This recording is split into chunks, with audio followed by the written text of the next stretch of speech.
السلام علیکم، آزاد نیوز کے ساتھ میں ہوں اسحاق۔ آپ کو ایک عام خبر سے آگاہ کریں۔ محمد بن سلمان کا عمران خان کو بڑا سرپرائز۔ سعودی عرب نے پاکستان کو تیل دینے کے معاملے پر ایسا اعلان کر دیا کہ پورے ملک میں کھلبلی مچ گئی۔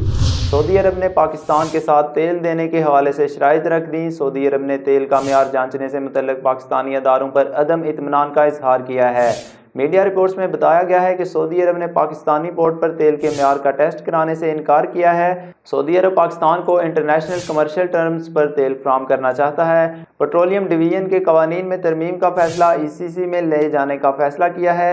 اقتصادی رابطہ کمیٹی کے آئندہ اجلاس میں معاملے پر غور کیا جائے گا۔ اس حوالے سے میڈیا رپورٹس میں بتایا گیا ہے کہ سعودی عرب سے 2 سے 3 ارب ڈالر کے بیل آؤٹ پیکج میں تاخیر کا خدشہ پیدا ہو گیا ہے، کیونکہ سعودی حکام اپنی شرائط پر معاملات طے کرنا چاہتے ہیں۔ سعودی ولی عہد محمد بن سلمان نے 17 فروری کو دورہ پاکستان میں پیٹرولیم مصنوعات، خام تیل اور LNG کی درآمد کے معاہدے پر پاکستان اور سعودی عرب نے دستخط کیے تھے۔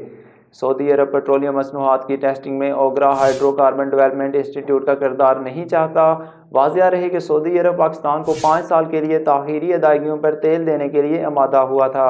اس حوالے سے وفاقی وزیر پیٹرولیم غلام سرور خان نے بھی سعودی عرب کی جانب سے 5 سال کے لیے تاخیری ادائیگیوں پر پاکستان کو تیل دینے پر آمادگی کی تصدیق کی تھی۔